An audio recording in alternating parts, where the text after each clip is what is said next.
আমি সাদিয়ারে বিয়ে করতে চাই। আরে কোন সাদিয়ার কথা কস? তার বাপের নাম কি? তার বাড়ি কই? হুজুর, আপনার মাইয়া সাদিয়া।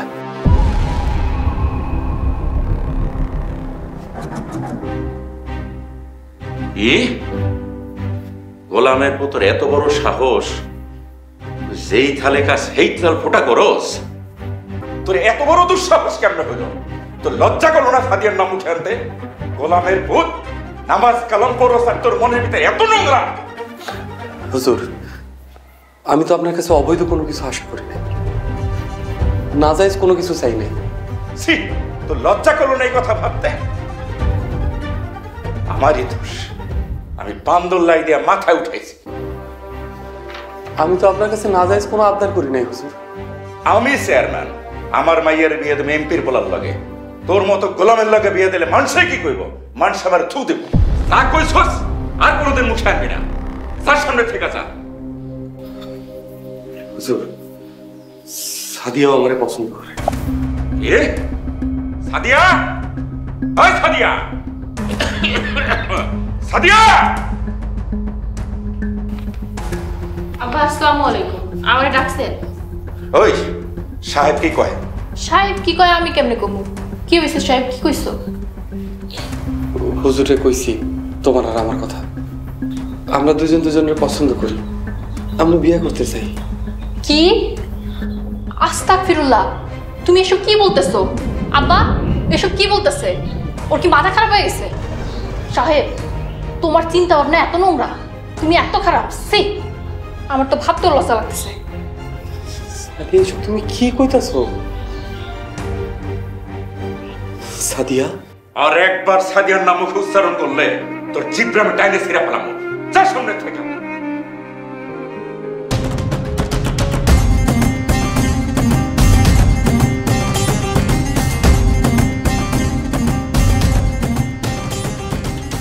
আব্বা, আপনি এই শয়তানটারে চিরতরে বাড়ি থেকে বাইর করে দেন। কত বড় নিমক হারাম দেখেন, গোলাম হইয়া মালিকের মাইয়ারে প্রেমের প্রস্তাব দেয়। আব্বা, আমার তো ভয় করতেছে, ও যদি সুযোগ পেয়ে আমার কোনো ক্ষতি করে। তুই কোনো চিন্তা করিস না মা, সাহেব আর যাই করুক আমার কোনো ক্ষতি করতে পারবো না। তুই ওই হারামজাদার সামনে একটু কম কম যাবি, শয়তান ভর করছে সাহেবের উপর। আব্বা, আজকে যা হইলো এরপরে যদি ওরে এই বাড়িতে রাখি তাহলে তো বিপদ হইব। আচ্ছা ঠিক আছে, এটা আমি দেখতেছি, তুই যা আমার চোখের সামনে থেকে।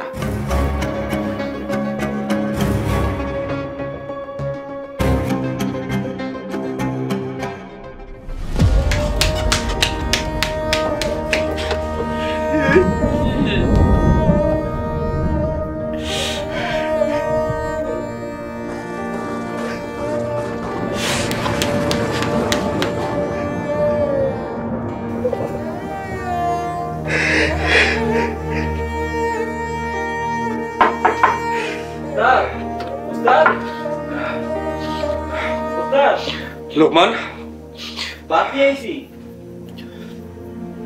ভাত খামু না, তুই চলে যা। তোর কইলাম না এখান থেকে যাইতে। কথা আছে, দরজাটা খুলে।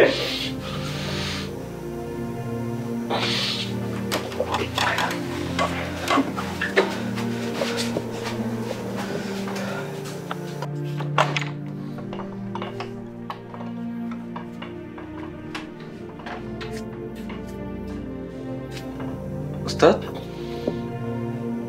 আপনার কি হয়েছে? এটা তোর কাম না। উস্তাদ, আপু মনে কইছে আপনারা যেন ভাত খাই, তারপর চাই ভাতটা খাইল। বাদে এনে রেখে চলে যা, পরে খামুনে।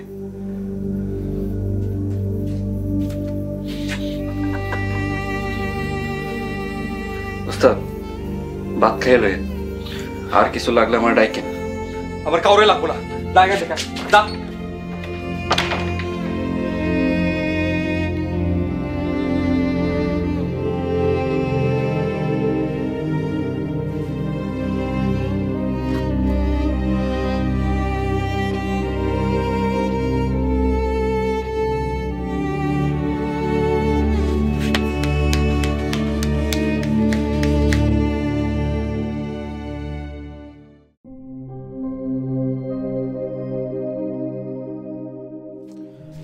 আপামনি তোকে বাদ দিয়েছি।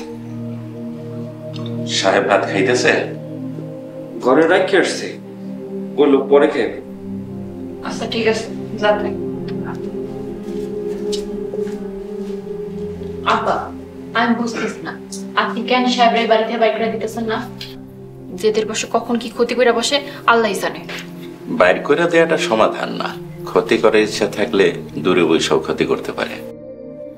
আমার তোর সামনে যাইতেই ভয় লাগে। ভালো মানুষের মুখোশে ভণ্ডামি, মনের মধ্যে কত শয়তানি পুষায় রাখছে। ভাবেন একবার কখন কি হয়, ভয় লাগে না কোন?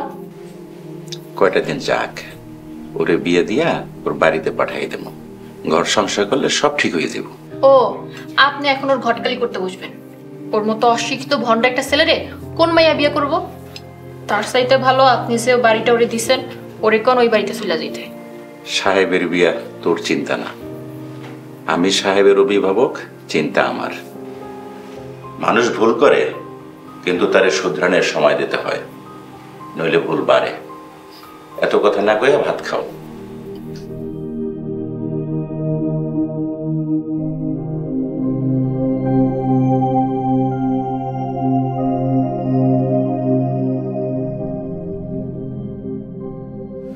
আমি কখনো স্বপ্নেও ভাবি নাই এই প্ল্যান ফেল করবে। আমার এত সুন্দর সাজানো গোছানো প্ল্যান। তোমার আব্বা তোমার চেয়ে ওই গোলামরে বেশি পছন্দ করে। কি করবা কও? আমি যে কেমনে সাহেবের সামনে মুখ দেখাবো আমি না এটাই বুঝতেছি না। আমিও কিছু বুঝতেছি না। সাহেব আবার তোমার উপর প্রতিশোধ নেব না তো? ধুর, তুমি সাহেবের চিনোই না।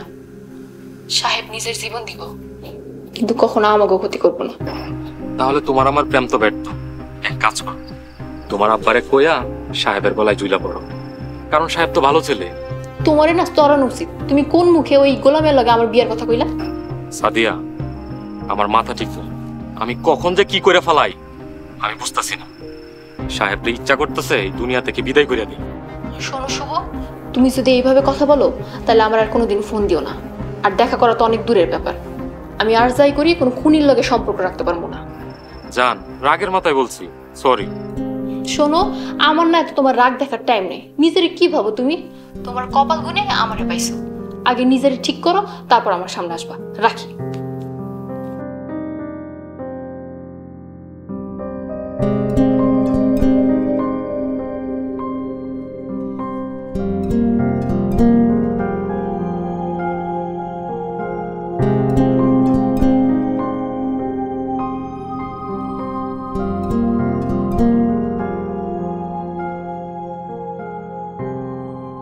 সাহেব, হ্যাঁ সাহেব।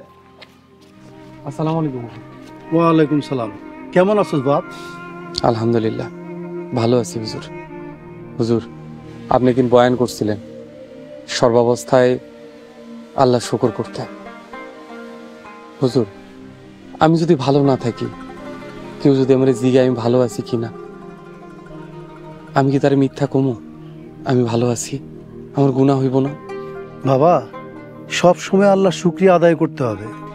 আল্লাহ যদি বান্দাদের অসুস্থতা দেন, তার মধ্যে নিয়ামত আছে। অসুস্থ মানুষের দোয়া কবুল হয়, অসুস্থ মানুষের গুনাহ মাফ হয়। আমরা আল্লাহর দেয়া লক্ষ লক্ষ নিয়ামত ভোগ করছি, তার জন্য আমাদের শুকরিয়া আদায় করা উচিত। হুজুর ঠিকই কইছেন। আর কিছু কইবেন? আমার মনটা বিশেষ ভালো না। আমার লেগে দোয়া কইরেন, হুজুরের লেগেও দোয়া কইরেন। আসি। বাবা, কি হয়েছে তোর? এত উদাস কেন? আচ্ছা হুজুর, বিশ্বাস ভঙ্গকারীকে আল্লাহ কি শাস্তি দেবেন? আস্তাগফিরুল্লাহ, আল্লাহ মাফ করুন। ভয়ানক শাস্তি মনে আসলেও বুকটা কেঁপে ওঠে। বিশ্বাস ইমানের একটা বড় ভিত্তি, বিশ্বাস সম্পর্কের মূল ভিত্তি। কে তোর সাথে বিশ্বাস ভঙ্গ করছে বাবা? আল্লাহ সবাইরে পরকালের আযাব থেকে রক্ষা করুক। আমার যে বিশ্বাস ভঙ্গ করছে আমি তারে মাফ করে দিচ্ছি। আমি আসি হুজুর। আসসালামু আলাইকুম। ওয়ালাইকুম সালাম।